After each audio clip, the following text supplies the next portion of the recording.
Texans have about 7 weeks to respond to the census, but new numbers show about 40% haven't done it yet. If you don't, our communities could lose out on millions of dollars. Anastasia Bolton has more on why it's so important to do our part. You know, I come from a migrant family. Everyone has a story. We work the fields. I know how that is. It tells us who they are, what's important to them, and why. I'm the daughter of an immigrant man that came from Mexico that had a 6th grade education. My mother finished 8th grade. This is Sylvia Garza Perez's story. To her, everyone should be able to share theirs. The census tells a story about every family. It tells a story of what the need is of our county. That's what the census does. And every 10 years, as our civic duty, we are to tell that story.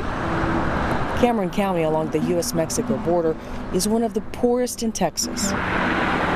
The census count is tied to federal dollars allocated for education, health care, roads, food assistance, and disaster response. When we started, we had a really great plan. Cameron County Clerk Garza Perez spent the last 2 years preparing to make sure everyone got counted. In order to get people to do anything, you kind of have to, hey, come on over here, or, you know, have that Campechano way of saying, my friend, how are you? Have you done this, you know?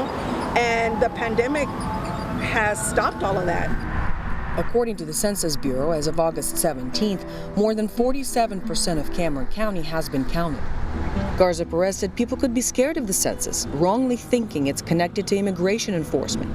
They may not have internet or language skills to complete it, and their focus now is staying safe in the pandemic. The census count really affects us in very direct ways on almost a daily basis without us even knowing. Lila Valencia is a demographer at the Texas Demographic Center. She says if undercounted, Texas could lose billions over the next decade. As of August 17th, according to the Census Bureau, Texas ranks 39th in the country, with almost 60% of the state counted. We should have the second largest voice in the capital. And if we know that the people are here, but we didn't count them, we diminish our voice. Valencia says in Texas, 5 million people, or 20% of the population, are in hard-to-count neighborhoods. And there's just 7 weeks of the census left. It's very concerning is that a lot of the zip codes that have been undercounted are also the zip codes that have had some of the most COVID cases. In Dallas, community organizer Ramiro Luna is trying to help. And we just finished door knocking. Luna says his volunteers have been calling and canvassing those neighborhoods, leaving packets with COVID supplies, voter and census information. You have to count us. We are not an outsider force. We are part of America. Every part of America has a story. Garza Perez is trying to make sure her Cameron County neighbors get to share theirs. Everybody who's here, whether they're here legally or illegally, they need to be part of that canvas. A picture needs to be there of them saying, I'm part of this community, I belong. With photojournalist Jose Sanchez, I'm Anastasia Bolton. Now, the Census Bureau is still looking for Texans to help with the count. That means there are about 18,000 jobs available across the state, and some pay up to $24 an hour.